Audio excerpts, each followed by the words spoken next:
Hi everyone, today I'm going to be demonstrating the Stamparatus, which is one of the new tools that you'll find in the brand new annual catalogue. I love this tool because it allows me to place my stamps correctly, especially if I'm doing two-step stamping. It actually has 4 stamping surfaces, so you can put your stamps on either side of the plates, and they switch around so that you can alternate sides if you wish to. And there are hinges that allow you to do what we call the hinge step stamp. So if you would like to do multiple greetings down the page for punching out or using with a big shot die, you can do that. It also creates some really nice borders and backgrounds that are evenly stamped and precisely placed every time. So things that are unique to the Stamparatus, it actually has 2 open sides, which is different to the other stamp positioners that you might have seen.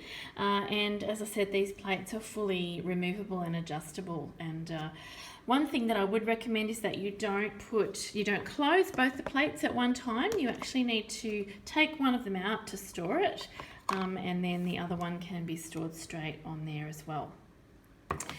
So I'm going to set up my Stamparatus to do a technique that to show you a technique, that I saw on Alison Okamitsu's blog, and she shared a little technique that she called the rounded round technique, which creates a really cool wreath effect on a card. So here's one of my finished cards that I'm going to be demonstrating.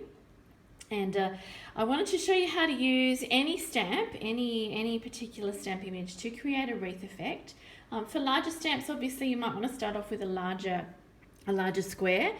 Today, what I'm doing is I'm using the largest square from the squares framelets, the layering squares framelets. And I've made up a jig using some grid paper. So all I did to make this shape, this star shape, is I ran the big shot through with my square framelet that way, and then using the lines on the grid paper just to get it straight, I just ran it through again to get that star shape that you'll see. Now the Stamparatus actually comes with a foam mat, which is great to use with your photopolymer stamps because they don't have any of the foam backing on them. When you're using your red rubber stamps, the clear mount or clean mount stamps, you won't need to use this foam mat. And the magnet base is actually under here. I use one magnet at a time just to make sure that I don't accidentally get them locking together, because they can break and snap, these magnets, and they're not replaceable by themselves.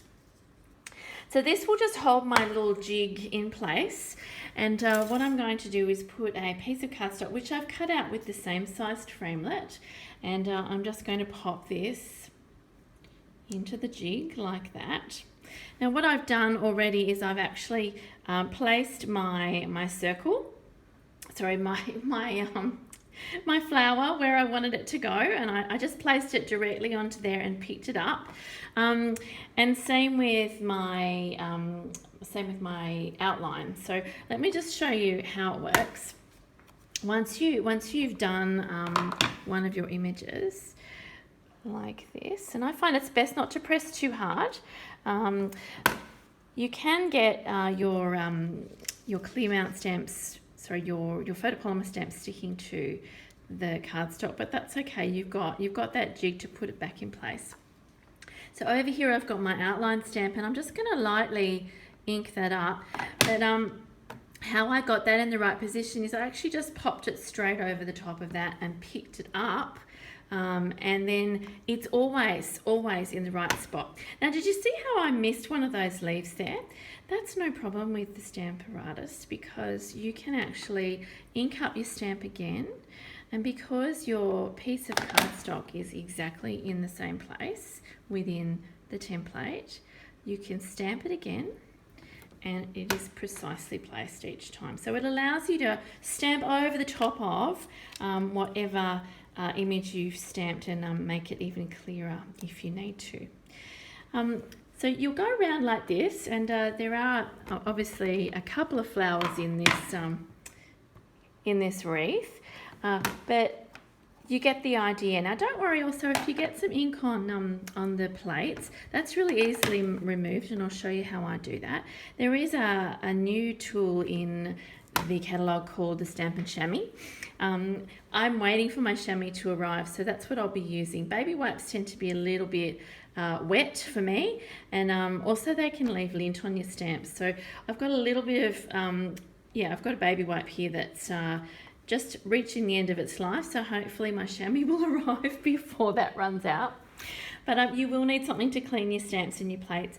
So you just keep going around like that, and eventually you will end up with a perfectly placed circle.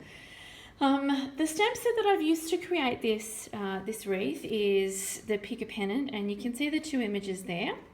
But I mean, you could do pennants, you could do stars, you could do hearts, you could even do bows. It's up to you, and you just use the same technique with the jig and the square framelit, and turn your card around each time to get a perfectly placed stamp image. Let me show you the other colours that I have made using this technique. So you can see some of the new colours there. The pineapple, I can't remember what it's called, pineapple crush, I think, and the red one, which I love, and then there's the new blue colour. You can look those up on my blog. They're actually in this blog post, and I've forgotten them, but aren't they gorgeous? And they go nicely with some of the older colours as well. All of the Stampin' Up colours coordinate together. You'll see all the instructions and all the other ingredients that I've used for these cards on my blog post, so make sure you check that out, and make sure you visit my store to see the Stamparatus and learn about some more of the features of this fantastic new tool. Thanks for watching. Bye.